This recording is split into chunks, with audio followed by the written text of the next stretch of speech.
तो हेलो दोस्तों।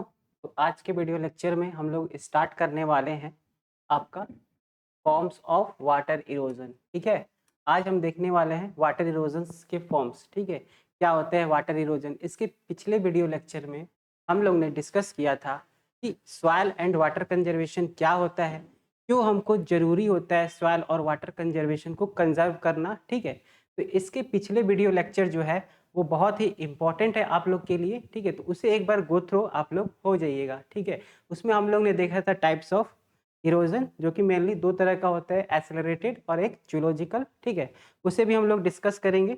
लेकिन यहाँ पे आज हम लोग डिस्कस करने वाले हैं लेक्चर 2 में। ये हम लोग देखेंगे वाटर इरोजन, जिसको मैंने बताया था पिछले टेबल में। याद है आपको, एक बार हम टेबल भी बनवाया था। उस टेबल में मैंने सारे बताया था वाटर इरोजन के फॉर्म। हमने बोला था कि नेक्स्ट क्लास में डिस्कस करेंगे।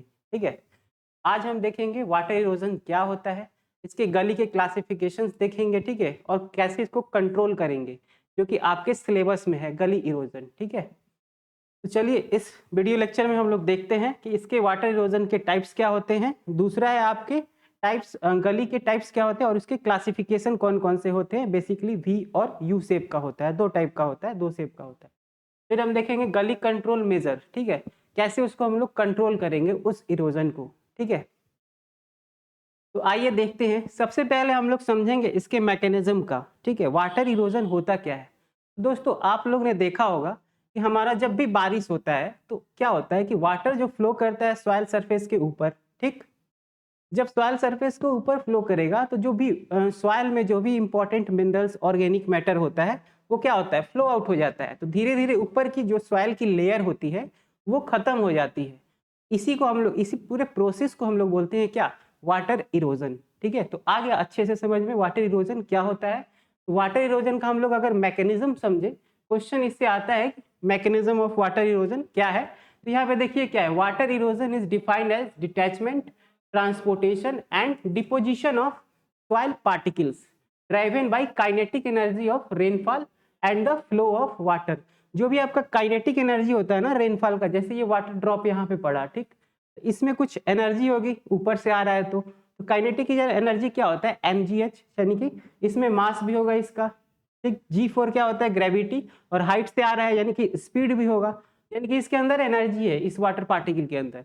जब ये सॉइल सरफेस पे पड़ेगा तो यहाँ पे जो पार्टिकल्स है वो क्या होगा, डिटैच होगा यहाँ पे, जैसा कि आपको दिख रहा है इसमें डिटैचमेंट। ठीक है, उसके बाद क्या होगा, जब वाटर पड़ेगा तो इसमें फ्लो फ्लो वाटर का फ्लो होगा। ठीक है, जब ये वाटर फ्लो आउट होगा आपका तो इसमें क्या होगा, ट्रांसपोर्टेशन। किसका ट्रांसपोर्टेशन होगा, सॉइल पार्टिकल का। जैसे कि इसमें देख सकते हैं ये जो भी सॉइल पार्टिकल्स है इसका ट्रांसपोर्टेशन हो रहा है। ठीक, और एक जगह आके यहाँ पे डिपॉजिट हो जा रहा है ये सॉइल पार्टिकल, इसको हम लोग बोलते हैं डिपोजिशन। ठीक है, तो आपको ये मैकेनिज्म समझ में आ रहा है ना। मैकेनिज्म बहुत इजी है, ये तीन टर्म आप लोग को समझना बहुत ही जरूरी है। ठीक है, अब देखिए मैकेनिज्म हो गया, अब हम बात करेंगे इसके फैक्टर्स का। फैक्टर्स में क्या क्या आते हैं, अगर हम बात करें वाटर इरोजन के फैक्टर्स का।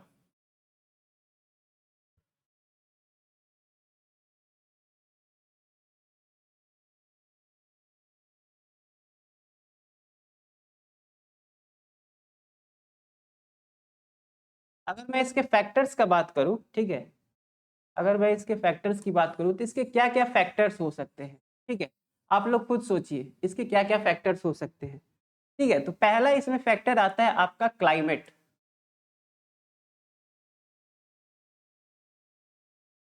ठीक, पहला फैक्टर है आपका क्लाइमेट। ठीक है, दूसरे का अगर मैं बात करूं तो आता है आपका सॉइल।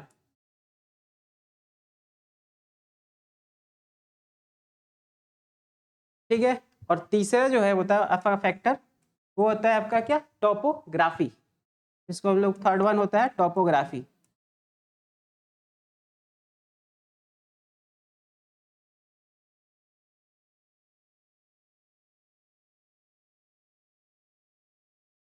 अब आप लोग सोचिए कि क्लाइमेट के अंदर क्या क्या आ सकता है।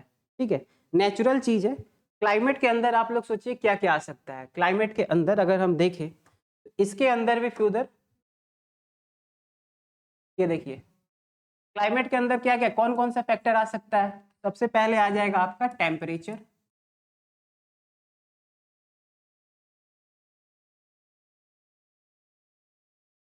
ठीक है, टेम्परेचर आ जाएगा, उसके बाद क्या आएगा सोचिए, टेम्परेचर आ जाएगा, उसके बाद रेनफॉल हो जाएगा इसका,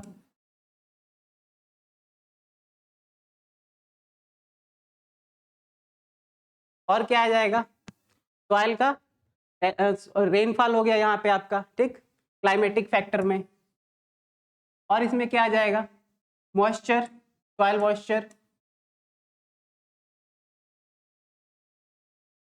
अब हम बात करेंगे, ठीक है, तो अब हम समझेंगे यहाँ पे आपका ये हो गया मॉइस्चर, उसके बाद यहाँ पे एक और क्या आ जाएगा, विंड आ जाएगा, फिर आ जाएगा आपका humidity,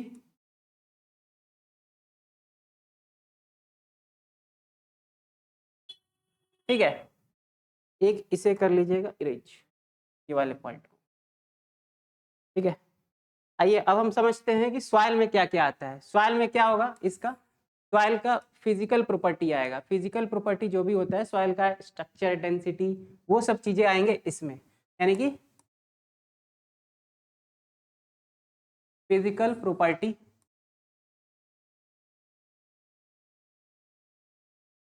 physical property of soil, ठीक है। दूसरा क्या आएगा, ऑर्गेनिक मैटर,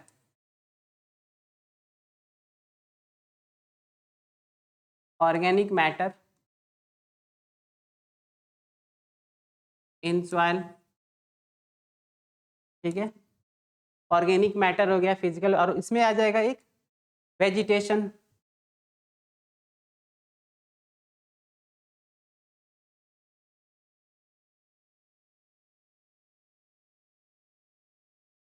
वेजिटेशन हो गया, ठीक है, ये तीन टाइप हो गया, ठीक है। और उसके बाद टोपोग्राफी में अगर हम बात करें, इसमें क्या आ जाएगा आपका, जो भी स्लोप एरिया होता है, ठीक है, सरफेस क्रीप, अब सरफेस जो भी आपका स्लोप एरिया होता है वो आता है, ठीक है, यानी कि कंटूर भी लिख सकते हैं, ठीक है। तो ये आपका क्या हुआ, फैक्टर्स हो गए वाटर इरोजन के, ठीक है, कितने फैक्टर्स हो गए, ये आप एग्जाम में लिखना आप लोग को बहुत ही जरूरी है, ये आपको चार्ट बनाना पड़ेगा, ठीक है। चलिए अब हम नेक्स्ट देखते हैं कि वाटर इरोजन का सबसे जो पहला हमने पिछले वीडियो लेक्चर में डिस्कस किया था जिसमें चार्ट, तो उसमें मैंने सबसे पहले डिस्कस किया था आपका स्प्लैश इरोजन, फिर इसके बाद सीट इरोजन आता है, ठीक, फिर आता है आपका रिल इरोजन, ठीक है, फिर आता है आपका गली इरोजन, फिर रिवर बैंक जो भी स्ट्रीम फ्लो होता है वो वाला, ठीक है। इसका आप लोग को स्टेज याद रखना बहुत ही जरूरी है, ठीक है। तो इसमें स्प्लैश इरोजन को हम लोग रेन ड्रॉप इरोजन भी बोलते हैं, ठीक है, रेन ड्रॉप इरोजन, ठीक है। तो स्प्लैश इरोजन देखिए समझिए क्या होता है, ये बहुत ही आसान है, ठीक है। ये इरोजन, वाटर इरोजन का जो पहला स्टेज है ना, यहीं से स्टार्ट होता है स्प्लैश इरोजन से, ठीक है। ये क्या होता है, डेफिनेशन देखिए यहाँ पे, splash erosion is a first stage of water erosion in which soil particles are detached and thrown away from the soil surface due to impact of raindrop। जैसा कि आप इस फिगर में देख रहे हैं कि हमारा जो स्प्लैश इरोजन है, जब ये रेन ड्रॉप हमारे सॉइल सरफेस पे पड़ रहा है, ठीक है, तो जब इसका इम्पैक्ट पड़ रहा है सॉइल सरफेस पे, तो हमारा जितने भी यहाँ का एरिया का जो सॉइल है ये क्या कर रहा है, ये ऊपर उठ रहा है, ठीक, यानी कि इसमें क्या होगा, ये जो एरिया होगा इसका सॉइल सरफेस का उसको सील कर देगा, यानी कि नीचे जो आपका वाटर फ्लो नहीं होगा, ठीक है। तो इसको बोलते हैं फर्स्ट स्प्लैश या फिर रेन ड्रॉप इरोजन, ठीक है। इसके कैरेक्टरिस्टिक क्या क्या है, इसके कैरेक्टरिस्टिक है occur when rain drops fall directly on bare soil, bare soil का मतलब जो है खाली जमीन जहां पड़ा हुआ है, अगर वहां रेन ड्रॉप पड़ेगा आपका तो वहां पे इरोजन ये ज्यादा होगा, ठीक है, ज्यादा होगा, ठीक। फिर हम बात करेंगे आपका soil particles lifted and scattered in all direction, जहाँ पे जैसे कि आप देख रहे हैं सॉइल पार्टिकल क्या हुआ आपका, लिफ्ट हो गया है, उठ गया है, यानी कि ऊपर उड़ने लगेंगे, ठीक है। उसके बाद हम बात करेंगे it mainly affect the top fertile layer of soil. अब हमारा क्या होता है ना कि सॉइल का जो अपर लेयर होता है वही फर्टाइल होता है, ठीक है, जैसे कि मैंने आपको सॉइल प्रोफाइल में बताया था, ठीक। उसके बाद हम बात करेंगे इट स्टार्ट इरोजन प्रोसेस, ये हमारा जो वाटर इरोजन का प्रोसेस है उसको स्टार्ट करता है, जो पहला स्टेज होता है हमारा वाटर इरोजन का यहीं से होता है, ठीक है। उसके बाद हम बात करेंगे it increase the chances of sheet and reel erosion. अब हमारा जो इरोजन होता है यहीं से स्टार्ट होता है, तो हमारा जो सेकंड स्टेज है वो यहीं से स्टार्ट होता है, जो कि शीट और रील इरोजन, ठीक है, उसको हम लोग बोलते हैं। अब हम देखेंगे शीट इरोजन क्या होता है। सबसे पहले एक ऑर्डर आप लोग याद रखिएगा, ऑर्डर वो क्या है, तो सबसे पहले हम लोग का आया है रेन ड्रॉप, ठीक है। उसके बाद कौन सा इरोजन होता है, शीट इरोजन। उसके बाद कौन सा आता है, ये ऑर्डर एंट्रेंस एग्जाम में प्लस आप लोग को सेमेस्टर दोनों एग्जाम के लिए इंपॉर्टेंट है। शीट इरोजन हो गया, फिर आता है आपका रील इरोजन। रील के बाद कौन सा आता है, रील के बाद आपका आता है गली। गली इरोजन इसको बोलते हैं, जो कि आपके सिलेबस में भी है। इसको हम लोग डिटेल में आज समझने वाले हैं कि गली इरोजन क्या होता है और उसके टाइप्स क्या क्या होते हैं, उसे समझेंगे, ठीक। फिर आता है आपका एक स्ट्रीम बैंक।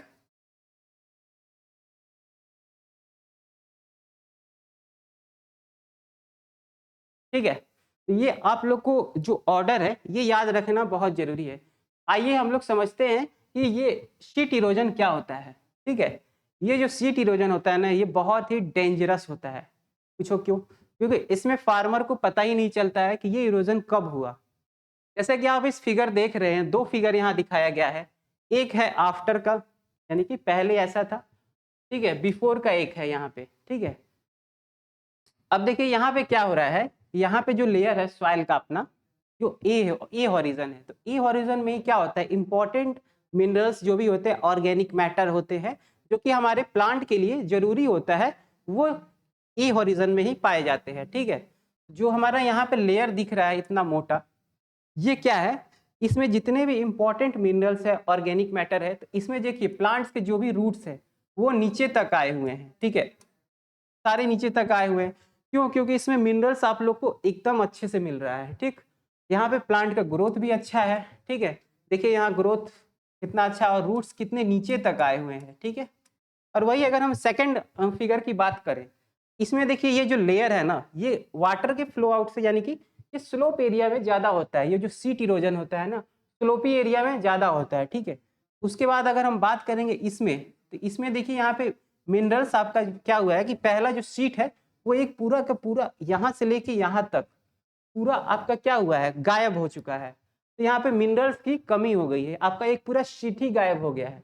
जैसे बोलते हैं ना, दूध में जब छाली जमता है तो छाली ऊपर का हटा दो, ठीक है, वही होता है मक्खन, एक तरह का मक्खन होता है वो। ठीक है, तो यही यहाँ पे ये मक्खन है, देसी भाषा में अगर आपको हम समझाएं तो अगर ये मक्खन को हटा दोगे तो यहाँ पे जो भी इंपॉर्टेंट मिनरल्स है वो पेड़ को, आप लोग को, क्रॉप को नहीं मिल पाएंगे। तो इसके रूट्स भी देखिए ज़्यादा नीचे तक नहीं गए हैं। क्यों, क्योंकि इसमें मिनरल्स मिले ही नहीं है, और यहाँ जब रूट्स को अगर आपको मिनरल्स मिलेगा नहीं तो ग्रोथ भी अच्छा नहीं होगा। ठीक है, तो ये भी एक आपका शीट इरोजन हो गया। ठीक है, अब इसको हम समझते हैं। यहाँ पे लिखा है क्या, uniform removal of nutrient rich top soil, यानी कि आपका जो टॉप सॉइल है वो आपका जितने इंपॉर्टेंट न्यूट्रिएंट्स है वो रिमूव हो चुके हैं। ठीक, और उसके बाद हम इसके डायनेमिक्स का बात करें तो देखिए, the uniform removal of thin layer of soil from the land surface by run of water, यानी कि हमारा रन ऑफ वाटर के फ्लो के साथ इंपॉर्टेंट जो भी आपका मिनरल्स है वो क्या हुआ है, फ्लो आउट हो चुका है। अब देखिए क्या होता है कि जितना ज्यादा अगर स्लोप आपका होगा ना, एक कहाँ समझा, देखिए यहाँ पे समझिए, शीट इरोजन जो आपका है, अगर स्लोप एरिया ऐसे मान लीजिए है, आपका लैंड ऐसे है, ठीक, अगर यहाँ पे कोई एंगल थीटा है, ये आपका लैंड है। ठीक, अगर जितना ज्यादा ये एंगल होगा, ठीक है, यानी कि स्लोप एंगल जितना ज्यादा होगा,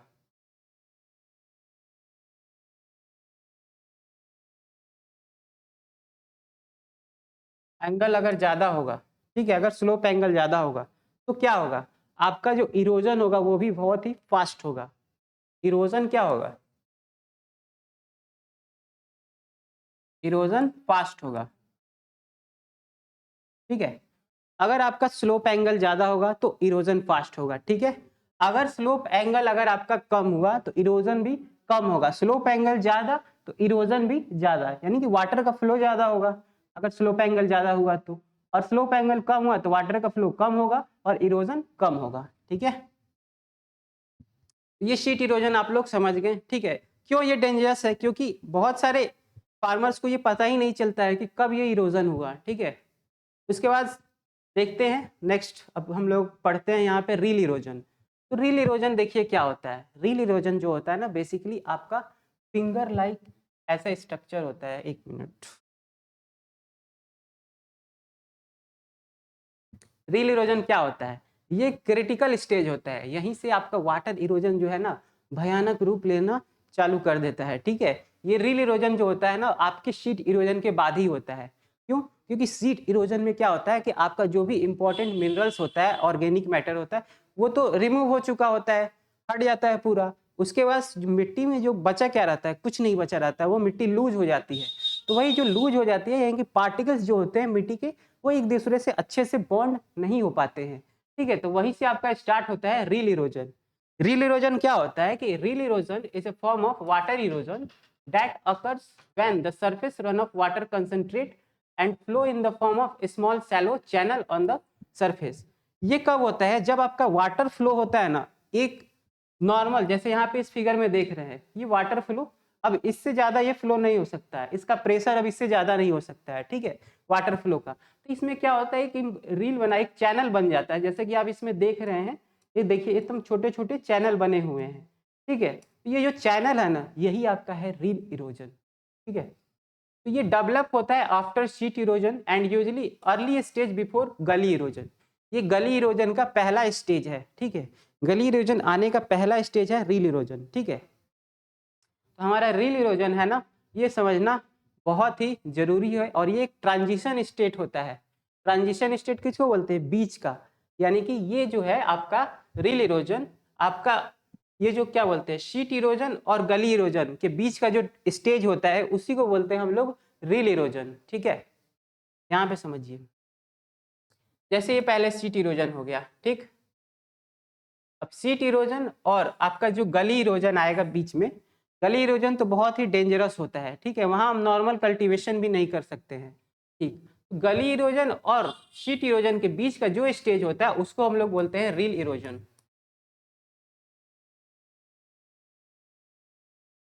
ठीक है, अब हम बात करेंगे क्यों ये डेंजरस होता है। आप लोग तो देख ही लिए।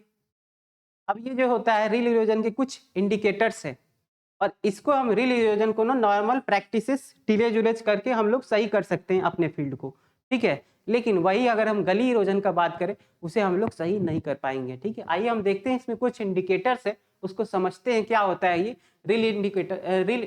रील इरोजन के क्या क्या इंडिकेटर्स है, ये आपको सेमेस्टर एग्जाम में भी लिखने पड़ेंगे ये सारे पॉइंट्स। ठीक है, अगर वाटर इरोजन आ जाएगा तो ये सारे पॉइंट्स और वो जो टेबल मैंने बताया था अभी, ठीक है, जो ऑर्डर रील इरोजन का, रेन ड्रॉप, उसके बाद सीट होता है, फिर आता है आपका रील, ठीक है, फिर गली, स्ट्रीम बैंक, ये सब सारी टेबल आप लोग को लाइन में याद होना चाहिए। ठीक है, आइए हम देखते हैं सबसे पहला इंडिकेटर जो प्रेजेंस करता है रील का। ये सबसे पहला तो स्मॉल एंड शैलो चैनल बनाता है, जैसे कि आपको दिख रहा है, छोटे छोटे चैनल दिख रहे हैं यहाँ पे। ठीक, उसके बाद से narrow finger like channel appears होता है सॉइल सरफेस पे। आपको भी दिख रहा होगा ये फिंगर जैसा है। देखिए, ये जो भी चैनल बना है यहाँ पे कैसा बना है, फिंगर जैसा है आपका। ठीक, फिंगर जैसे ऐसे ऐसे ऐसे ऐसे। ठीक है, उसके बाद से कंसंट्रेटेड रन ऑफ पाथ, जो हमारा वाटर फ्लो होता है ना, वो fixed line instead of separating evenly, एक फिक्स्ड लाइन में वाटर फ्लो आपका बहता है। ठीक है, इधर उधर नहीं बहता, एक फिक्स्ड लाइन में बहता है, तब जाके आपका रील इरोजन का फॉर्मेशन होता है। ठीक है, उसके बाद हम बात करेंगे visible soil cut on sloping land. ठीक है, उसके बाद देखिए रील इरोजन जो है commonly seen on gently sloping agricultural field, यानी कि जिधर स्लोप रहेगा उसी एरिया में ज्यादा रील इरोजन आपको देखने को मिलेगा। ठीक है, उसके बाद हम बात करेंगे uneven field surface. Uneven field surface, the land surface become irregular and rough. हमारा जो लैंड सरफेस होगा वो इरेगुलर होगा और रफ दिखेगा आपको। अब हम बात करेंगे नेक्स्ट, जिसका स्टेज 4 है ये। ठीक है, स्टेज 4 आपका आता है गली इरोजन। देखिए, ये इतना खतरनाक होता है ना, पहले ही आपका स्टॉप बोर्ड लग गया है यहाँ पे। ठीक है, केजीएफ में लगता है ना स्टॉप, इसके आगे नहीं जाना है, वैसे ही यहाँ पे है, ठीक है। ये एडवांस क्राइसिस स्टेज है, ठीक है। अगर इसका हम डेफिनेशन देखें तो ये क्या होता है, ये डेफिनेशन अगर यहाँ पे देखिए, an advance step where channel or ravines are can not be corrected by normal tillage. इसको हम लोग नॉर्मल टिलेज से करेक्ट नहीं कर सकते हैं, ठीक है। अगर हम नॉर्मल टिलेज से इसको हम लोग करेक्ट नहीं कर सकते क्योंकि बहुत ही इसकी गहराई होती है गली इरोजन का, ठीक है। इसके कॉन्सिक्वेंस क्या क्या होते हैं, ये permanent loss for cultivated land. अगर आपका जितनी फील्ड की जो फर्टिलिटी होती है ये परमानेंटली लूज कर देती है इसमें, ठीक है। उसके बाद हम इसके बात करेंगे स्ट्रक्चरल और लैंड डिफॉर्मेशन का, कि आपका जो लैंड होगा ना पूरा का पूरा डैमेज हो जाएगा, जैसा कि आप यहाँ देख रहे हैं, ठीक है। उसके बाद हम बात करेंगे accelerated run of drainage line effect, ठीक है। हमारा जो भी एक्सेलरेटेड रन ऑफ होता है ये आपको अच्छे से यहाँ इसका इफेक्ट दिख रहा है। उसके बाद इसका हम एग्जाम्पल बात करेंगे तो ये डीप कट, पूरा आपको डीप कट दिखेगा इसमें फील्ड में, ठीक है। इसके दो दो टाइप्स होते हैं, हम आपको वो भी दिखाते हैं। अगर हम बात करेंगे स्टेज, गली इरोजन का कौन कौन सा स्टेज होता है, इसके 4 मेजर स्टेज होते हैं। लिखिए यहाँ पे, देयर आर 4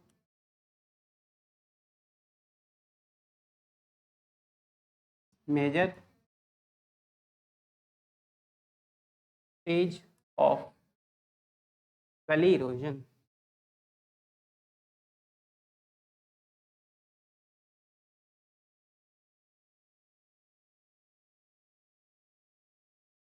बात करेंगे इसके स्टेज की, ठीक है। तो इसका जो पहला स्टेज होता है, ठीक है, पहला स्टेज होता है आपका, बताइए 4 स्टेज होता है इसका गली इरोजन का, ठीक है। तो पहला स्टेज होता है आपका फॉर्मेटिव,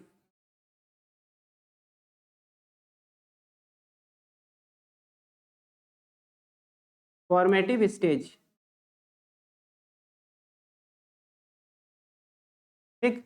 दूसरा आता है इसमें डेवलपमेंट,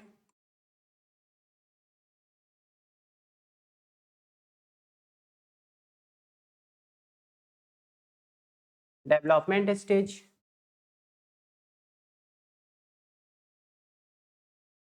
फॉर्मेटिव स्टेज हो गया, डेवलपमेंट स्टेज हो गया, और तीसरा जो आपका आता है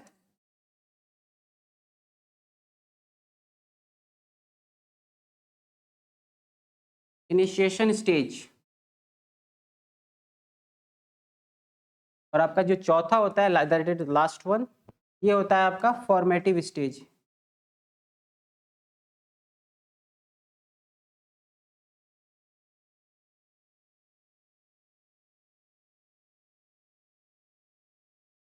ठीक है, तो ये 4 स्टेज होता है गली इरोजन का, ठीक है। ये 4 स्टेज आप लोग को बनाना भी सेमेस्टर एग्जाम में बहुत ही जरूरी है, इसे समझना बहुत ही जरूरी है। तो आइए हम गली इरोजन के बारे में और समझते हैं और देखते हैं क्या है। सबसे पहले हम मॉर्फोलॉजी की बात करें तो इसके साइज के आधार पर इसका मॉर्फोलॉजी पहला बात करेंगे, इसका साइज कैसा होता है। तो क्लासिफिकेशन बाई साइज, तो अगर साइज की बात करेंगे इसका तो 3 भाग में इसको बांटा गया है। पहला है आपका शैलो गली, जिसको बोलते हैं लेस देन 1 मीटर इसका डेप्थ होता है, उसको हम लोग शैलो गली बोलते हैं, ठीक है। दूसरा इसमें आता है आपका, दूसरा आता है आपका मीडियम, मीडियम गली, ठीक है। इसमें आता है आपका साइज जो होता है 1 से 3 मीटर डेप्थ तक का होता है, जैसे कि आप इस फिगर में देख रहे हैं इसको हम लोग। और तीसरा आता है आपका डीप गली, ठीक है। डीप गली में देखिए ये कितना छोटा दिख रहा है आपको, ठीक है। तो डीप गली में जो आपका शार्प जो डेप्थ होगा ना वो बहुत ज्यादा होगा, कितना होगा 3 मीटर से ज्यादा, या वो 10 मीटर भी हो सकता है, 15 मीटर भी हो सकता है, ठीक है।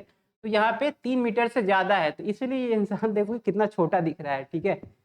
उसके बाद से हम बात करेंगे इसके रिक्लेमिनेशन को, इसको हम कैसे सही कर सकते हैं, क्या क्या प्रैक्टिसेस कर सकते हैं इसमें, ठीक है। तो रिक्लेमेशन इसका क्या है, रिक्लेमेशन है जो सैलो गली का अगर हम देखें तो इसको कंट्रोल किया जाता है मेनली एग्रोनॉमिक और वेजिटेटिव मेजर, इससे हम लोग सही कर सकते हैं, ठीक है। एग्रोनॉमिक और वेजिटेटिव मेटर क्या होता है, वेजिटेटिव मेजर क्या होता है, ये होता है जैसे आप लोग यहाँ पे क्रॉप रोटेशन कर सकते हैं, ठीक है। क्रॉप रोटेशन कर सकते हैं यहाँ पे, ठीक है। क्रॉप रोटेशन कर सकते हैं, बहुत सारे एग्रोनॉमिकल प्रैक्टिसेस होते हैं, मल्चिंग, वो सारी चीज यहाँ पे कर सकते हैं। और वेजिटेटिव में जो आपका लंबे पेड़ होते हैं एफॉरेस्ट, जिसको हम लोग एफॉरेस्टेशन कहते हैं, जिसका रूट्स बहुत नीचे तक जाता है, वो सब सारी चीज आप लोग इसमें कर सकते हैं। तो ये आपका मीडियम जो गली होता है, इसका जो रेंज होता है 1 से 3 मीटर डेप्थ तक होता है। इसका जो रिक्लेमेशन मीडियम है, medium gully need both engineering and vegetative measure to reduce water velocity and trap section. देखिए इसमें क्या होता है, आपका जो मीडियम गली होता है ना, इसमें इंजीनियरिंग और वेजिटेटिव मेजर, इंजीनियरिंग मेथड क्या होता है, इसमें हम लोग डैम का कंस्ट्रक्शन कर सकते हैं, और वेजिटेटिव में क्या होता है, एफॉरेस्टेशन हम लोग करेंगे। एफॉरेस्टेशन में क्या होता है, जो बड़े बड़े पेड़ होते हैं उसको हम लोग रिवर के कैनल्स पे लगाएंगे, ठीक है। ये वाला का हो गया मीडियम गली। और अब हम समझते हैं डीप गली।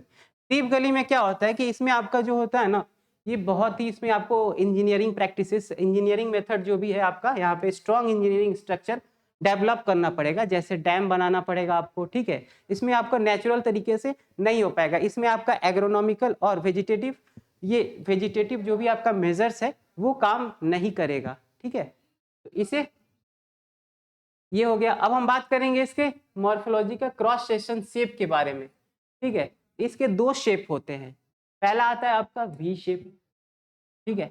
वी शेप क्या होता है, वी शेप जो होता है ये कोहेसिव सॉइल में होता है, जैसे में क्ले सॉइल हो गया आपका, क्ले सॉइल, इस सॉइल में आपको वी दिखने को मिलेगा, वी स्ट्रक्चर। इसमें क्या होता है, होल्ड वर्टिकली स्ट्रक्चर।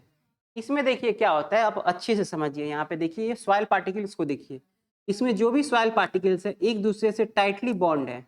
यानी कि क्ले सॉइल में क्या होता है, जो पार्टिकल्स होते हैं सॉइल का वो टाइटली बॉन्ड होते हैं, ठीक है, एक देखिए, और कोई भी इसमें अनइवन स्ट्रक्चर में नहीं है, यानी कि अनइवन स्ट्रक्चर इसमें आपको देखने को नहीं मिलेगा, कहीं भी आपके टुकड़े नहीं मिलेंगे सॉइल पार्टिकल के सभी क्या है, एक दूसरे से अटैच है। ये क्या हो गया, चलिए सही हो गया, यहाँ पे हम लोग का फिर से बोर्ड। देखिए क्या होता है, यहाँ पे हम लोग समझ रहे थे वी शेप। वी शेप क्या होता है, कोहेसिव सॉइल में होता है आपका, जैसे क्लेई सॉइल हो गया, ठीक है। तो क्लेई सॉइल जो होता है, इसमें क्या होता है, जो भी पार्टिकल्स होता है आपका एक दूसरे से टाइटली बॉन्ड होते हैं, ठीक है, यानी कि टाइटली एक दूसरे से चिपके हुए हैं, ठीक है। तो इसमें जो भी इरोजन होगा वो शार्प होगा, ठीक है। यहाँ पे देखिए एक शार्प टर्न आपको वी शेप मिल रहा है, ठीक है। अगर हम यू शेप का बात करें, यू शेप यहाँ पे देखिए, तो यू शेप में क्या होता है कि इसमें लूज सॉइल में होता है, इसमें क्या होता है, कोलैप्स हो जाते हैं जो भी सब्जेक्ट होते हैं, जो भी आपके सॉइल पार्टिकल्स होते हैं।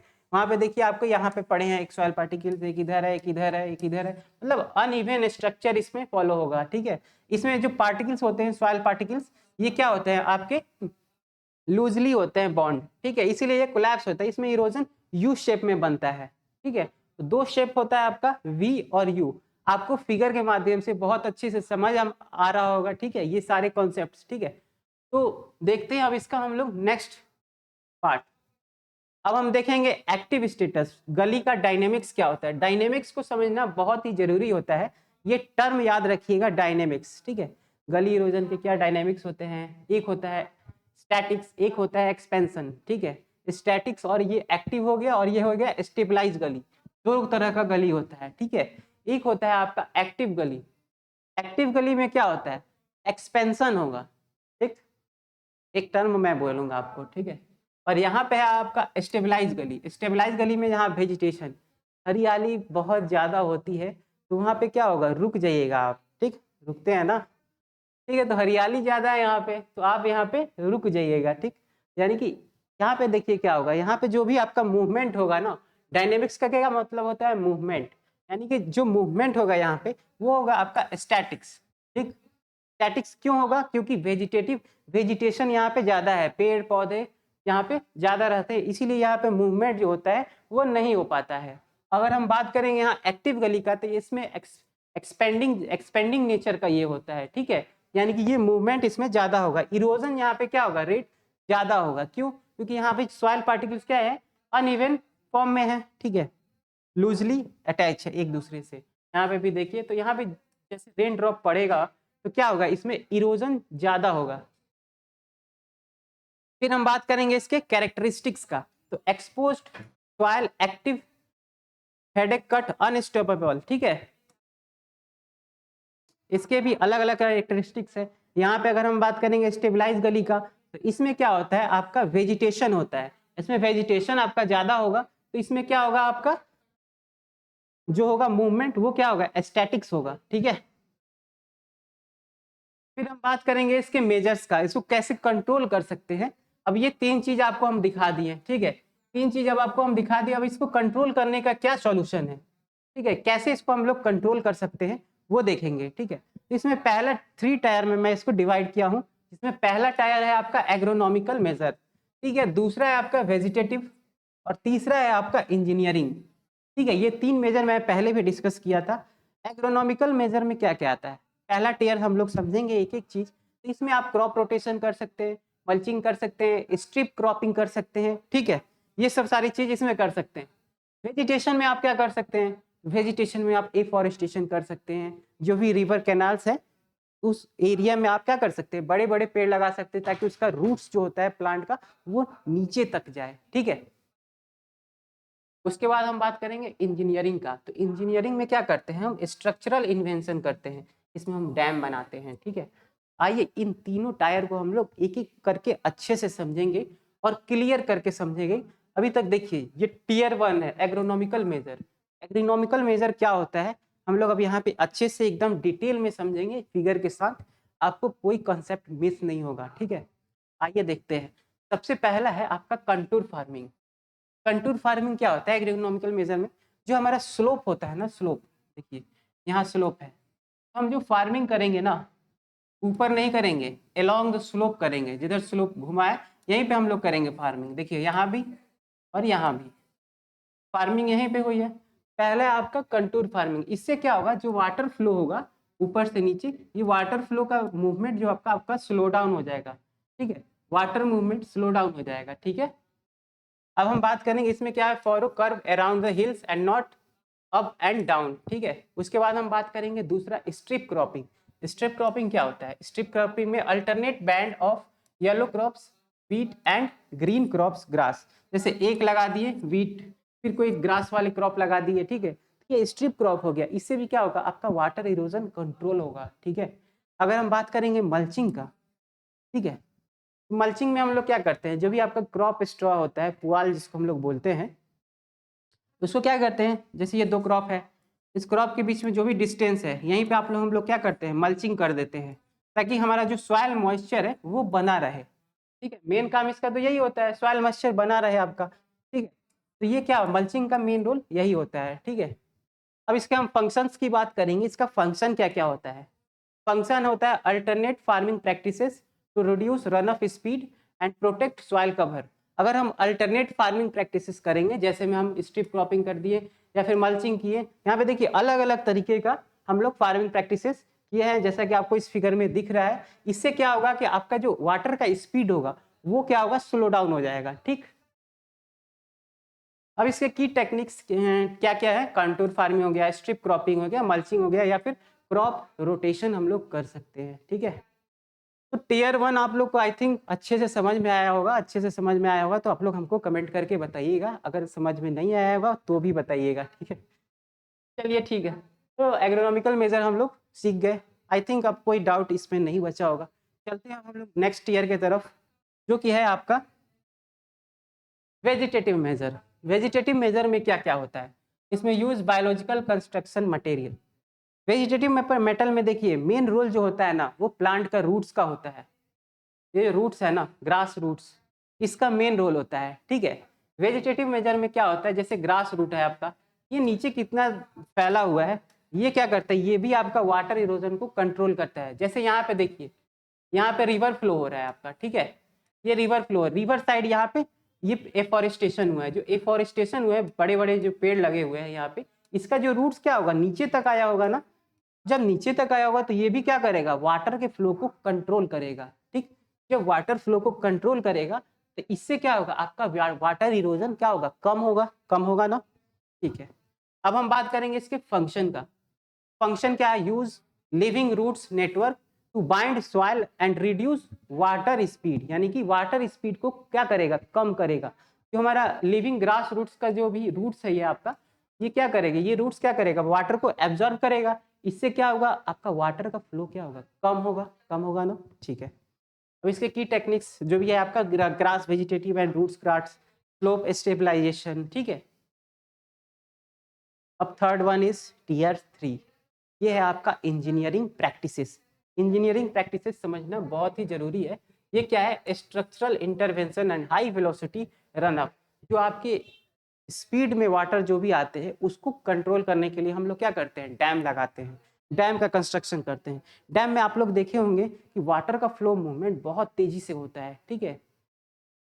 तो आइए हम लोग इसको समझते हैं कि ये इंजीनियरिंग मेजर में क्या होता है। हम लोग क्या करते हैं, ये जो वाटर का स्पीड है ना यहाँ पे, ये स्पीड बहुत ही, वेलोसिटी इसका क्या होता है? बहुत ही ज़्यादा होता है। जब वेलोसिटी ज़्यादा होगा तो हमारा सॉइल इरोजन भी बहुत ही ज़्यादा होगा। तो इसको हम लोग कंट्रोल करने के लिए यहाँ पे डैम का निर्माण किए हैं, ठीक है। ये केज है, एक वाटर वायर केज है। अब इसके अंदर हम लोग क्या किए हैं? बहुत सारे पत्थर रख दिए हैं, रॉक्स पार्टिकल्स, ठीक है। रॉक्स है ये, ठीक है। बहुत सारे रॉक्स रख दीजिएगा तो जो वेलोसिटी होगा वाटर का वो क्या होगा? वो स्लो डाउन हो जाएगा। तो वेलोसिटी यहाँ पे वाटर निकलेगा, ठीक है, लेकिन इसका जो वेलोसिटी होगा ना वो कम हो जाएगा। यानी कि मूवमेंट जो होगा वाटर का, जो हमारा वाटर का जो स्पीड होगा वो क्या होगा यहाँ पे? यानी कि स्लोअर वाटर रिड्यूस, ठीक है, स्लोअर वाटर रिलीज। यहाँ पे स्लोअर वाटर रिलीज होगा, यानी कि मूवमेंट जो होगा वाटर का वो बहुत ही स्लो होगा, बहुत स्लो नहीं होगा, रेदर देन, ठीक है। अब हम बात करते हैं सेगमेंट ट्रैपिंग। ये तो सेगमेंट ट्रैपिंग है, इसको ट्रैप करके हम लोग रखेंगे। ये रॉक फिल, इसमें हम लोग रॉक भर दिए हैं। उसके बाद से वायर मैश केज, एक वायर के अंदर ही सारा चीज रखे हैं ताकि हमारा जो वाटर फ्लो है वो क्या हो? कम हो सके, ठीक है। इसका जो फिजिकल स्ट्रक्चर डिजाइन किया गया है to control runoff velocity, इसका जो मेन फिजिकल स्ट्रक्चर क्यों डिजाइन किया गया? क्योंकि हमारा जो वेलोसिटी है वाटर का वो कम हो सके, ठीक है। फिर हम बात करेंगे चेक डैम, ड्रॉप, स्पाइरल, ये सब सारी चीज इस टर्म इसमें यूज हुई है, ठीक है। फिर हम बात करेंगे इंटीग्रेटेड अप्रोच का। अब हम बात करेंगे अगर हम इन तीनों तीनों टेयर को एक साथ मिला के करें तो कैसा रहेगा, यानी कि proper management practices, proper management practices करेंगे, ठीक है। तीनों को सबको कंबाइन करके, अभी तो हम लोग अलग अलग देख रहे थे, ठीक है। एग्रोनॉमिकल हो गया आपका, ठीक है, स्टेज टीयर 1, टीयर 2, टीयर 3, हम लोग सबको अलग अलग देख रहे थे। अब हम क्या करेंगे? प्रॉपर मैनेजमेंट प्रैक्टिस करेंगे, सबको एक साथ करेंगे। इस फिगर में देखिए आपको हर एक प्रॉपर मैनेजमेंट स्ट्रेटजी आपको देखने को मिलेगा। सबसे पहले हम लोग किए थे कंटूर स्ट्रिप, जो कि टीयर 1 में है। यहाँ पे हम लोग देखे थे जो भी स्लोप है, स्लोप के अलॉन्ग हम लोग क्या करते थे? फार्मिंग करते थे। इससे क्या होगा? वाटर का जो भी फ्लो होगा अलॉन्ग द स्लोप होता है, यहाँ पे जो भी फ्लो होगा वाटर का ये क्या होगा? रिड्यूस हो जाएगा। तो ये टीयर 1 का है, ठीक है। टीयर 2 में हम लोग क्या करते थे? वेजिटेशन देखे थे। उसमें क्या आता है? इफॉरेस्टेशन। इफॉरेस्टेशन में जो बड़े बड़े पेड़ होते हैं, जो रिवर कैनाल्स है यहाँ पे, जैसे मैंने उसमें बताया था, यहाँ पे रिवर फ्लो हो रही है, वाटर फ्लो हो रहा है, ठीक है, बहुत हाई स्पीड में। तो यहाँ पे हम एफॉरेस्टेशन करेंगे तो ये जो भी बड़े बड़े पेड़ होते हैं इसके रूट्स क्या आया? देखिए यहाँ नीचे तक आए हुए हैं, यहाँ पे इस फिगर में दिखाया हुआ है। तो जब रूट्स नीचे तक आया तो ये वाटर को क्या करेगा? एब्जॉर्ब करेगा। जब वाटर को एब्जॉर्ब करेगा तो इसका जो फ्लो होगा वाटर का वो रिड्यूस होगा, ठीक है। उसके बाद हम बात करेंगे इसका थर्ड वन, ये ग्रास बैंड। इसमें भी हम टीयर 2 में ही देखे थे, ये ग्रास वाला, ठीक है। उसके बाद हम टीयर 3 में इंजीनियरिंग प्रैक्टिसेस देखे थे। इसमें क्या आता है आपका इंजीनियरिंग मेजर में? एक डैम, यानी कि हम लोग डैम का कंस्ट्रक्शन करेंगे, ठीक है। डैम क्या करता है? वाटर के स्पीड को स्लो कर देता है, उसके वेलोसिटी को स्लो कर देता है, ठीक है। तो इसका एक फॉर्मूला है। फॉर्मूला क्या है प्रॉपर मैनेजमेंट प्रैक्टिसेस का? एक तो एग्रोनॉमिकल, वेजिटेटिव और इंजीनियरिंग, ये तीनों का कॉम्बिनेशन आपका एक इंटीग्रेटेड अप्रोच शो करता है, ठीक है। फिर हम बात करेंगे इसके इम्पैक्ट का। इम्पैक्ट इसका क्या है? Impact of effective management. इसका इम्पैक्ट क्या क्या हो सकता है आप लोग खुद सोचिए, ठीक है। इम्पैक्ट क्या क्या हो सकता है इसका? पहला है आपका land preservation, prevent permanent loss. अगर आप ऐसा करते हैं, ठीक है, आपका लैंड जो होगा ना वो प्रिजर्व हो जाएगा, वो बचा रहेगा, ठीक। दूसरा है infrastructure, protect reduce sedimentation. Sedimentation क्या होता है? जो भी सॉइल पार्टिकल्स होते हैं ना, जैसे यहाँ पे क्या होता है, हम लोग वो रॉक्स लगाए थे तो हमारा जो सॉइल पार्टिकल है नीचे आके बैठ जाता है, ठीक है। तो उसको हम लोग सेडिमेंट कर सकते हैं, उसको हम लोग प्रोटेक्ट कर सकते हैं, ठीक है, डैम को कंस्ट्रक्शन करने से। और तीसरा है हाइड्रोलॉजी। इससे क्या होता है? आपका ग्राउंड वाटर रिचार्ज हो जाता है, यानी आपको पानी पीने को मिलेगा अच्छे से, ठीक है। यानी कि इम्प्रूव ग्राउंड वाटर रिचार्ज। यहाँ पे ग्राउंड वाटर आपका फिर से अच्छा हो गया है। ठीक है, फिर हम बात करेंगे future security and agricultural sustainability. अगर आप वाटर बचा के रखिएगा तो आपको फ्यूचर में यूज करने को काम में आएगा एग्रीकल्चरल पर्पस के लिए। ठीक है, तो इफेक्टिव इरोजन जो कंट्रोल ट्रांसफर ए डिग्रेडेड लैंडस्केप इनटू ए सस्टेनेबल रिसोर्सेज। ओके, चलिए अब इसके अगले वीडियो लेक्चर में हम लोग देखेंगे कि यूनिवर्सल सॉइल लॉस इक्वेशन क्या होता है, जो कि आपके सिलेबस का नेक्स्ट पार्ट है, उसको हम लोग अच्छे से समझेंगे। तब तक के लिए till then take care, good bye.